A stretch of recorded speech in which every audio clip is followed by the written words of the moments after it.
Nunes compromised the credibility of the entire House Intelligence Committee so that the entire House Intelligence Committee would no longer be effective in investigating any Russian connections between the Trump campaign, the Trump transition team, and the current Trump administration, like Jared Kushner. Jared Kushner needed money. There is no question in my mind. Jared Kushner needed money. He's got this building, 666 Fifth Avenue. How did he think that was going to work out? Which he purchased while his father was in jail. It's just amazing, isn't it? Yeah, he bought this building, 666 Fifth Avenue, when his daddy was in jail for $1.8 billion, the biggest, highest price that was ever gotten for any building in Manhattan, ever. And it's bleeding money, it's hemorrhaging money. He needed $400 million. And he went to the Chinese, which is bad enough. And the Chinese said, that they would work with him. They made him some sweetheart deal. And then all of a sudden, I guess the spotlight was on the Chinese making this loan to a guy who was on the Trump campaign and the Trump transition team and his son-in-law, and now was in the White House working in the West Wing. And they said, no, we're not going to do it. We pulled out of that deal.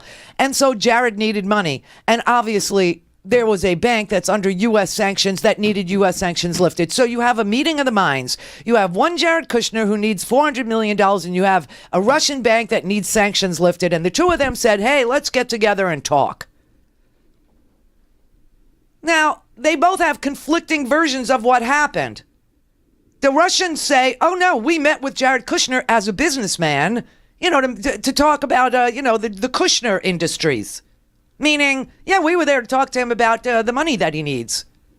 And then Jared said, no, it was just, or the White House through Hope Hicks said, oh, it was a nothing conversation, inconsequential. He was meeting as a member of the transition team. So they both disagree with why they had the meeting, which tells you one thing. They're both lying. Danette in Georgia.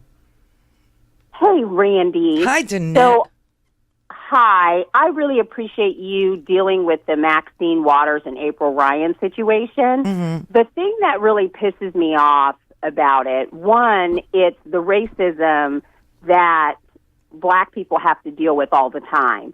Maxine Waters and April Ryan are both hot on their trail, right? Right. Maxine has said from the beginning she did not go to the inauguration. She was not having it, and it's been that way from the beginning. He's been the most vocal member, right? And so they have to discredit her. They have to take black people off the trail so that they're not focused on what's happening. Black people listen to other black people before they listen to other news sources, right? Especially in urban areas and that kind of thing. And if Black Twitter is up in arms about what was said about Maxine Waters or to April Ryan, then they're not having conversations on the internet like we're having with you. I'm listening to you through the internet. There's not conversations going on about the potential treason, at minimum RICO violations, and the just thuggery that is happening right now in our White House. And this is exactly what the Senator Burr said today in this little press conference. It's about character assassination.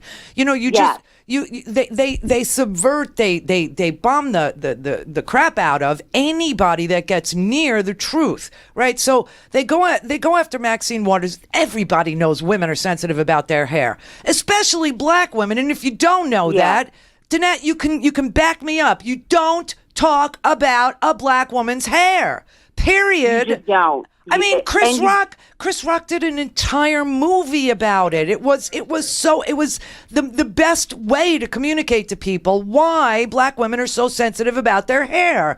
And to tell you the truth, all women are sensitive about their hair. But of course, this is what they go after so that they can take the focus off of what she's saying and put the focus on themselves and take the heat for the Trump administration, even if it means being called a racist. But I will say, when Trump sees April Ryan, he sees a black woman. He doesn't see just a woman. He sees a black woman, which is why he asked her to arrange for the Congressional Black Caucus, which he didn't know what the CBC was, to arrange for a meeting. And she's like, I'm not your social secretary. I'm a reporter. Well, and the part that's crazy about that, and I waffle back and forth between the president being an absolute doofus, like just clueless. Like, how do you not know as president that you can call anybody in Congress over for a meeting anytime? Because you're the president. Why do you have to have... He knows that, and he doesn't want to do that because he doesn't want the truth. He wants to blow up the investigations. He wants to character assassinate anybody that comes near the truth, anybody that asserts that there needs to be an investigation, let alone is hot on the trail and understands why Jared Kushner met with a Russian bank under sanctions, or why Trump has so many why he went in 18 months, why he went 6 times to Moscow in the early 90s.